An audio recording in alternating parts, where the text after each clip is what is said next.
also pushing a lot the view of the common good, that you will be scared to do anything that's not for the common good. Exactly, and to a large extent, they're using that in the medical world today already. Exactly. They are Everywhere. saying, if you do not do this, and if you do not conform to this standard, you're actually a danger to society. Yes. So, Martin, we've seen that they're saying there will be an economic crash. They're talking about a total reset of everything and to build back better. And then you must have certain dangers in the world that you have to guard against. And we've spoken about the climate one. We'll come more to that in a little bit later. Then you also have the danger of cyber attacks.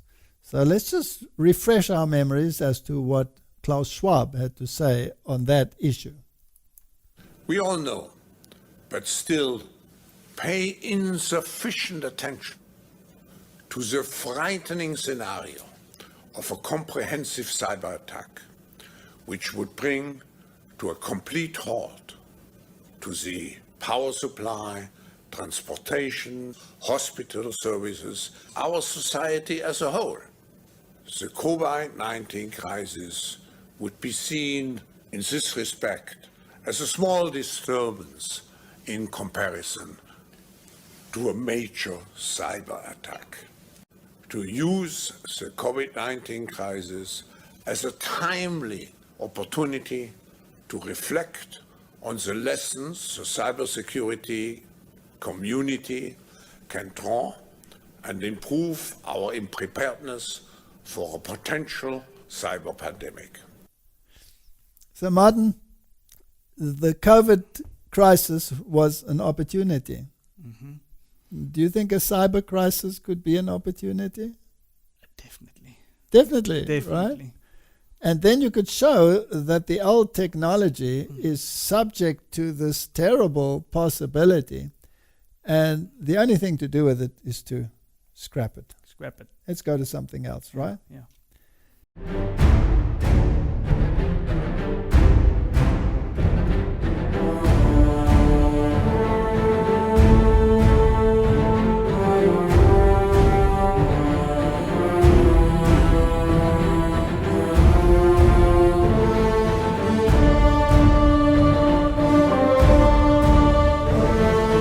Our skeptical friends out there in all the various societies, including the religious world, do you think there is a planned agenda so that everybody gets onto the same page?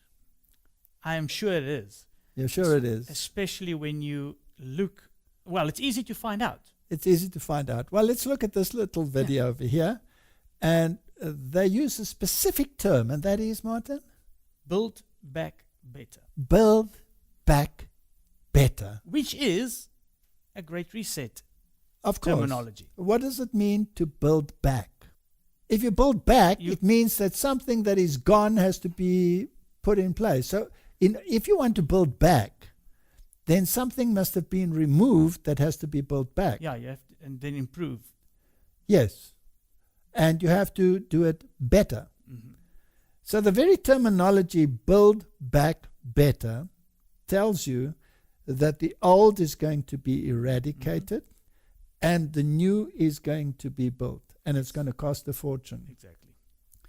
But the little man in the street will have to go and sit behind his little bars, being surveyed by his little computer environment to make sure that he stays within the parameters permitted. And I can see these people maneuvering themselves into positions to try and overcome what has already been predicted will happen. They will not succeed. No.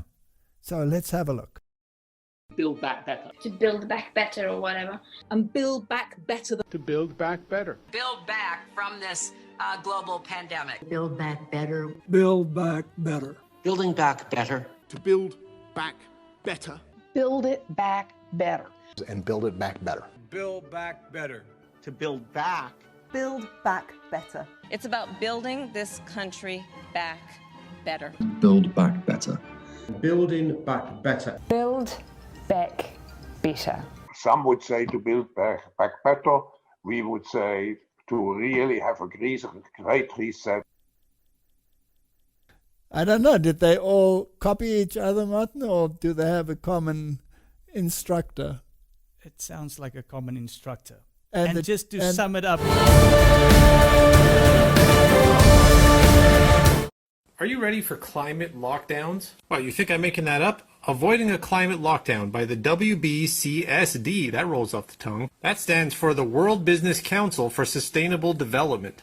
3M, Apple, Bloomberg, BMW, Chevron, BP, Dow, DuPont, Google, IBM, IKEA, Kellogg's, Nestle, Procter & Gamble, it just keeps going. This was published way back in October 2020, so it's not even a new thing. They say in the near future, the world may need to resort to lockdowns again, this time to tackle a climate emergency. Wait, how could the climate create an emergency that we need a lockdown to solve? Who cares? They say under a climate lockdown, governments would limit private vehicle use, ban the consumption of red meat, and impose extreme energy-saving measures. Fossil fuel companies would have to stop drilling. To avoid such a scenario, we have to overhaul economics and do capitalism differently.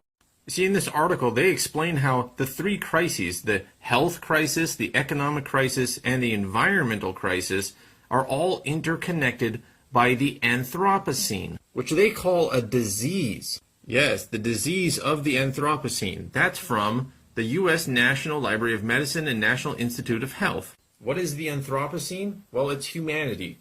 Anthropocene literally means the world as controlled by humanity. So what they're saying is humans are a disease that needs to be wiped out. And here we go again with that green transformation. I've been telling you guys for a long time that the Green Rider from Revelation is about world population reduction. That's the solution. That's what we're seeing now. See, a climate lockdown is just the ultimate unlimited bailout system for giant corporations. And these corporations are saying, instead of bailing us out constantly, let's just reinvent capitalism so that we can never lose. Let's force people with biometrics and a prison planet to just do whatever we want.